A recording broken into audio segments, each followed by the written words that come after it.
My name is Alevi. I got married to Eddie when I was 21, whom I had been dating since high school. Eddie and I started dating in high school, and I fell in love with him, the popular jock who was good at sports.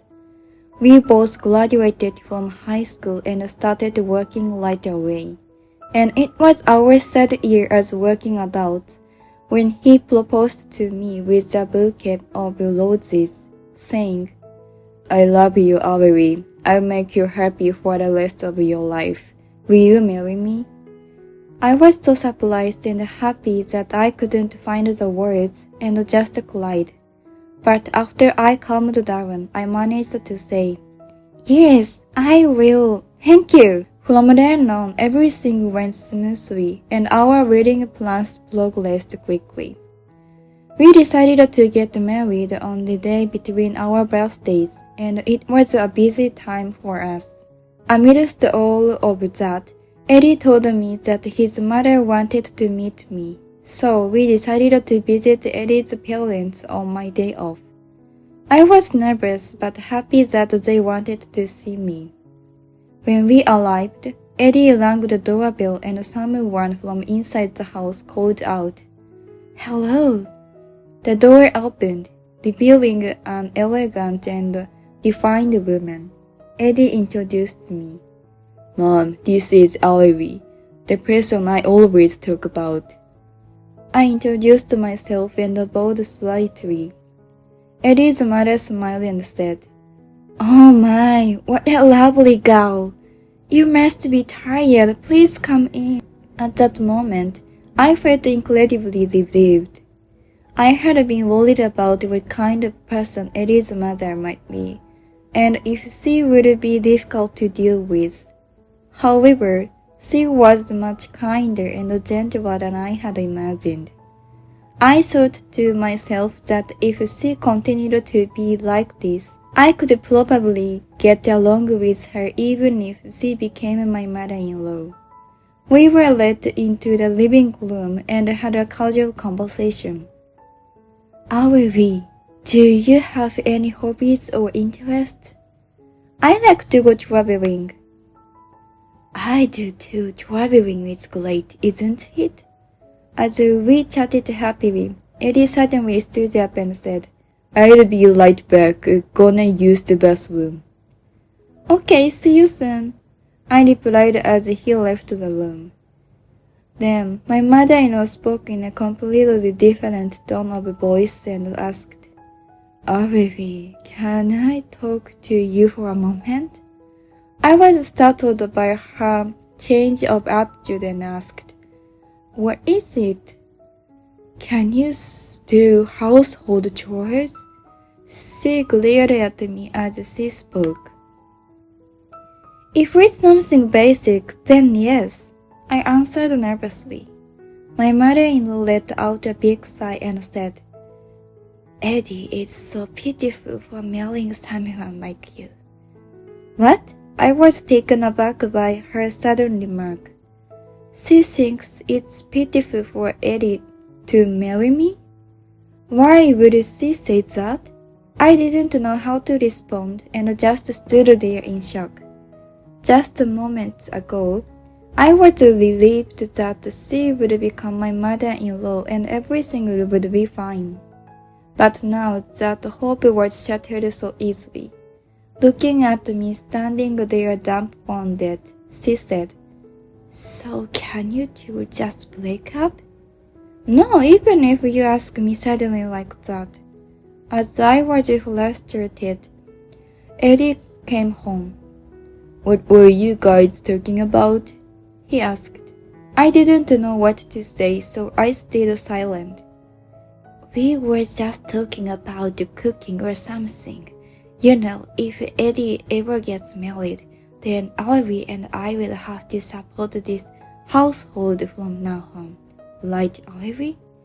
My mother-in-law smiled at me and spoke.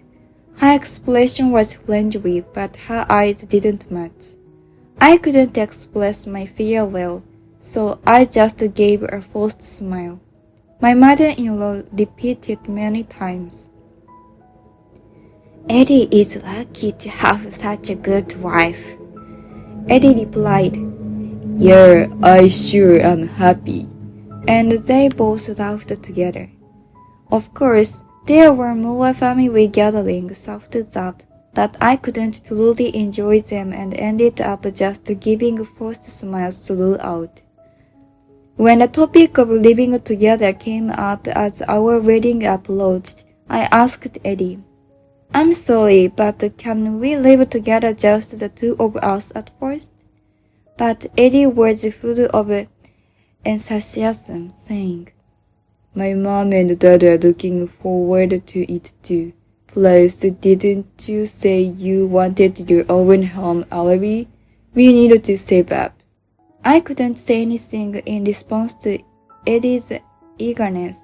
It was true that we needed to save up for our future home and life, and there was nothing wrong with living in parents' house where we didn't have to pay rent.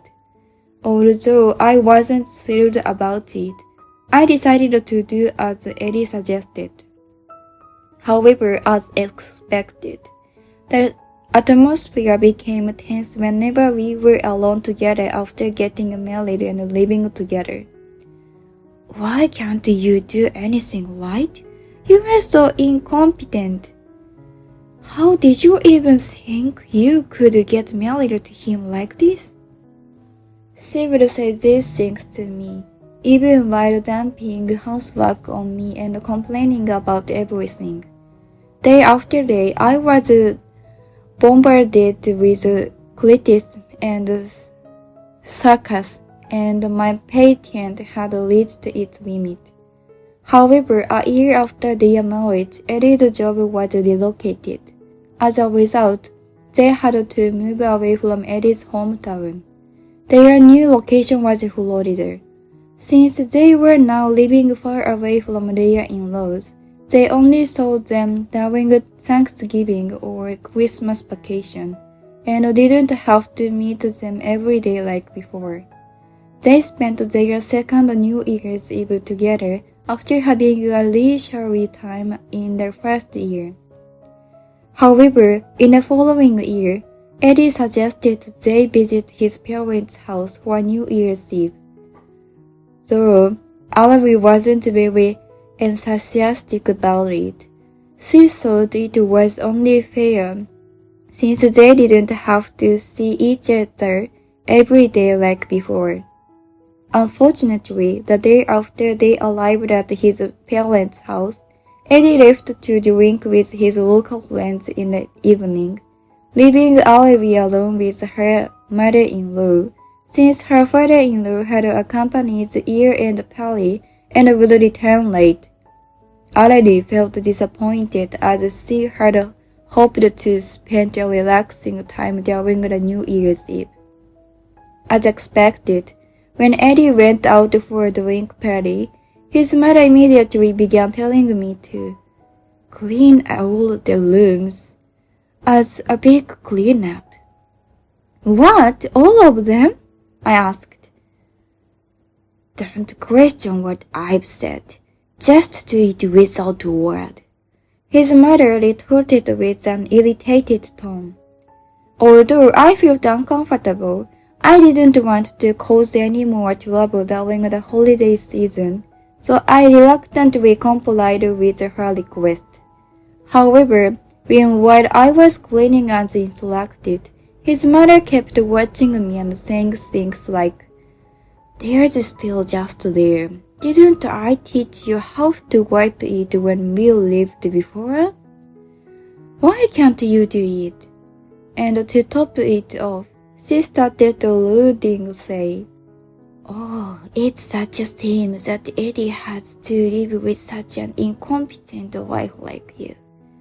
Of course, I felt frustrated by her disrespectful comment, but I remained silent and did as she asked. Because of incidents like this, I told my husband that I get tired when I visit my in-laws, so I don't want to go there as much as possible. But my husband said, You should come back home properly on the New Year's Eve. Mom is really looking forward to seeing us, you know? He blamed me as if it was my fault. Yes, my mother-in-law never believes me when Eddie is around, and even acts too kind towards me.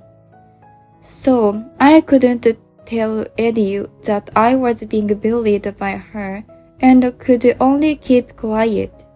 Even after that, it was once a year, on a New Year's Eve, that we had to go to my in-laws' house. At that time, I convinced myself to endure it, saying that it was only once a year, but actually going to my in-laws' house was nothing but painful. I intended to retort if my mother-in-law said anything on the way to their house, but when I actually forced her, tears came up for some reason, and I couldn't say the word I wanted to say, even if she made sarcastic remarks. However, even I have my limits. Before spending my fifth New Year's Eve with them, I decided to confide in Eddie. I know this may sound sudden, but I don't want to go back to my parents' house after all. I don't want to see my mother-in-law, I said. Is it because she makes snide remarks? Eddie asked me calmly. Did you know?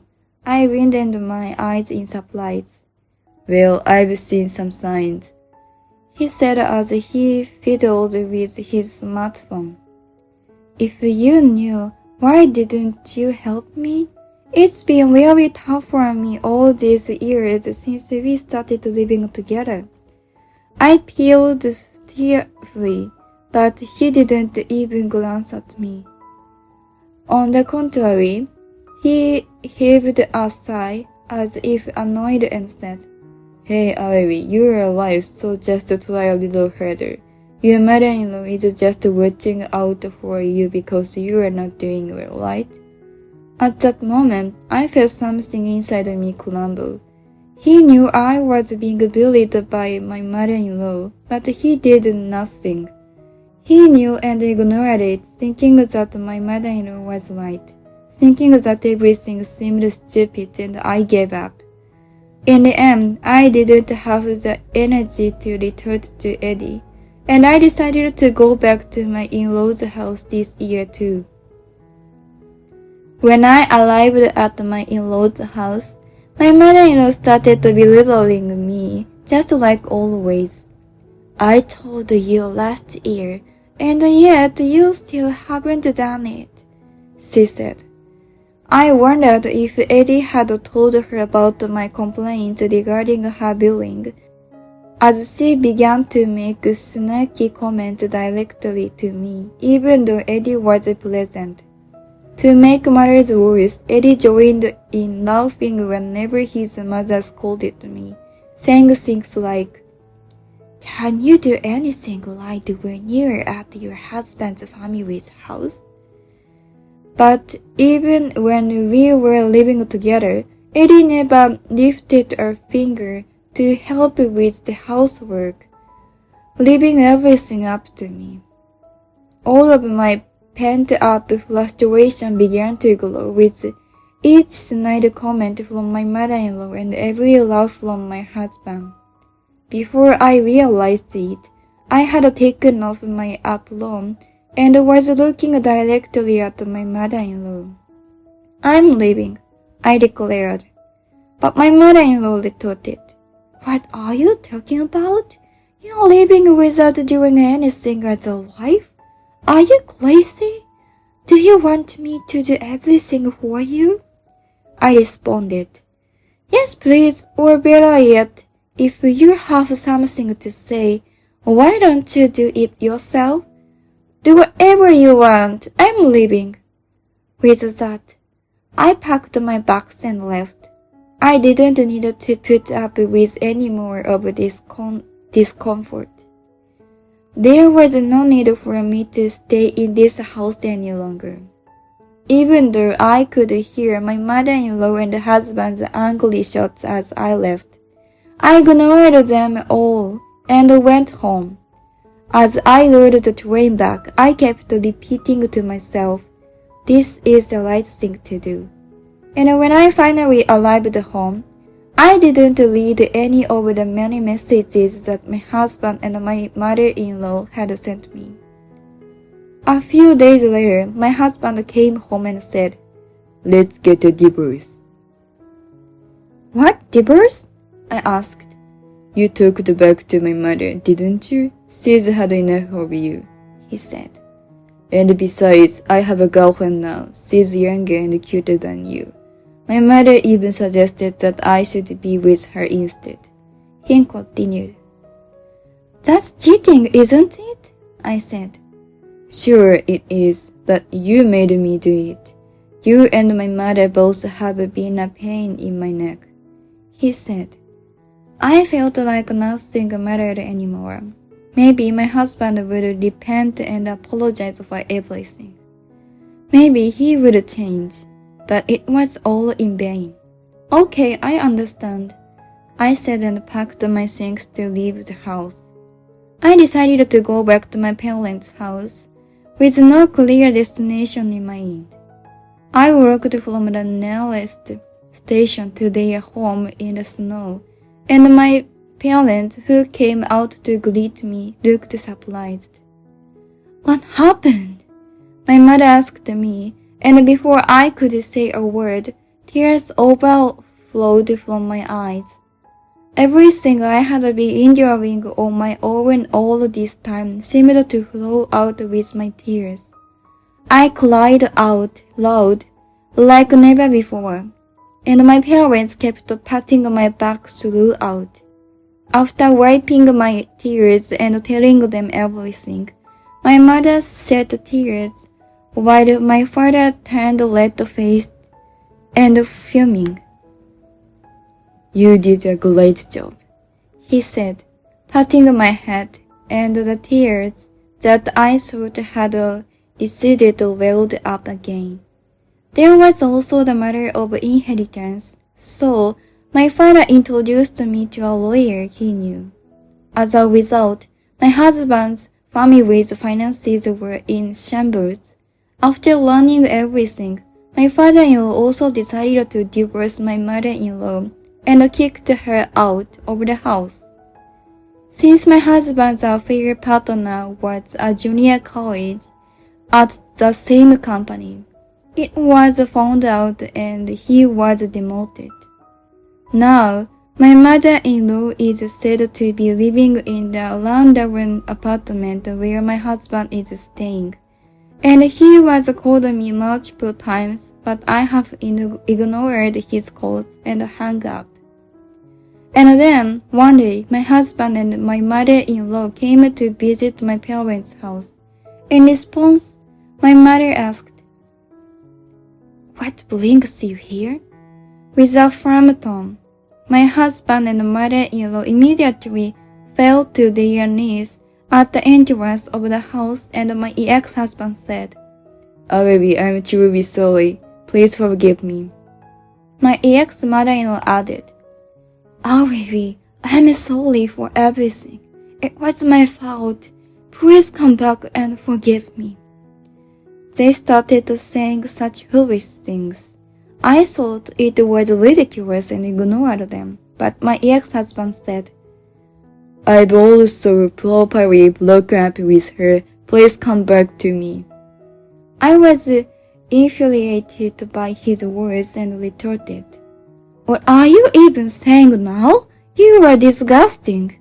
Looking down at my ex-husband, who was kneeling before me with tears in his eyes, I asked, "Can you please just leave since you are bothering me?" He slumped in despair and didn't move from where he was. "Please, Olive, forgive me," he pleaded. "Mom, can you call the police?" I asked my mother. "Sure," she replied and took out her smartphone. Despite this, my mother-in-law wouldn't give up. After a while, The police arrived and took the two away. They were deemed to have committed a nuisance, and a restraining order was issued against them from approaching my parents' home. Later, I heard that my ex-husband was transferred to a different job, where he was being used and living with his mother on a measured salary. Knowing about his miserable situation, I felt good. After being paid him for so long, I decided to take it easy from now on.